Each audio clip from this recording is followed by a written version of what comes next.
Assalamualaikum warahmatullahi wabarakatuh. Buat Opung Luhut Binsar Panjaitan yang kemarin berkunjung ke UI, sempat di demo oleh BEM UI mempertanyakan tentang big data, tapi beliau tidak mau menjawab. Oke, gimana sih respon kita seharusnya? Ya sebenarnya itu haknya Opung lah, nggak mau menjawab ya.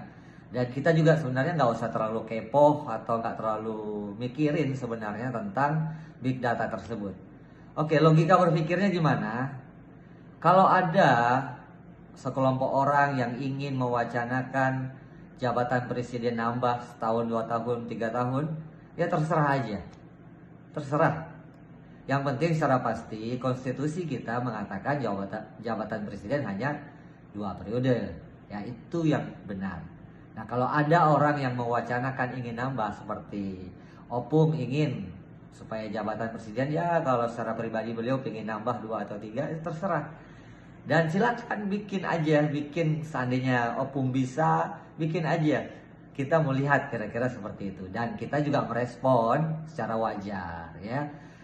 Merespon secara wajar itu seperti apa? Ya kita yang taat konstitusi ini merespon seperti halnya kita menolak wacana ini. Kita sampaikan dengan baik dan beretika, kita juga menolak wacana Opung ini. Nah misalkan logikanya ke ekonomi sekarang sedang membaik. Gimana kalau penambahan jabatan presiden supaya ekonomi terus terjaga ya? Sebenarnya ini premis yang tidak terlalu tepat. Ya sebenarnya kalau kita mau jujur, seandainya nanti jabatan presiden habis, terus ekonomi tidak dipimpin lagi oleh pemerintahan sekarang, apakah ekonomi bangsa kita akan maju, ambruk atau stabil? Ya kita nggak ada yang tahu. Tapi yang pasti tidak hanya pemerintahan sekarang yang bisa membuat ekonomi maju. Ya siapapun anak-anak bangsa kita bisa bikin lebih maju. Jadi jangan khawatir Opung. Benar-benar nggak usah khawatir. Banyak anak bangsa yang bisa meneruskan. Itu logika berpikirnya. Oke, tapi kalau Opung punya keinginan untuk meneruskan jabatan presiden, silakan lobby partai-partai, lobby ormas-ormas, lobby masyarakat. Tapi jangan salahkan masyarakat yang menolak. Karena apa? Karena ini bertentangan dengan konstitusi. Nah silakan lobby DPR, MPR untuk merubah konstitusi. Ya, nah buat teman-teman kita nggak usah kepo banget, biarin aja. Karena apa?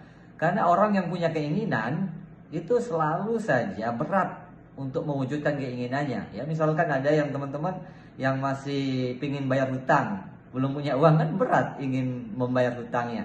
Atau misalkan jabatan presiden 2 periode, pingin nambah, ada keinginan, kan berat untuk mewujudkan keinginan itu. Ya udah biarin aja, semampu apa sih bisa membuat itu terjadi. Oke, kita akan merespon. Ya, kita menegur, kita juga akan memberikan kritikan terhadap wacana ini, tapi jangan sampai terjadi permusuhan. Sadar diri lah ya, sadar diri, kemudian ngukur ya, bahwasanya apa? Bahwasanya masih banyak anak bangsa yang bisa meneruskan pembangunan ini. Jangan khawatir, ya percaya dong sama anak bangsa ini, kan kita bangsa yang besar. Jangan khawatir, setelah suksesi 2024 nanti akan ada pemimpin yang baru yang akan meneruskan agenda-agenda kebangsaan. Jangan khawatir Opung ya. Insya Allah bangsa kita besar, bangsa kita sudah cukup maju. Tuntaskan, selesaikan misi-misi kepemimpinan, janji-janji yang sudah diucapkan, program-program yang akan dilaksanakan. Mudah-mudahan sukses. Kita dukung terus pemerintahan ini supaya lebih fokus kepada yang harus dikerjakannya.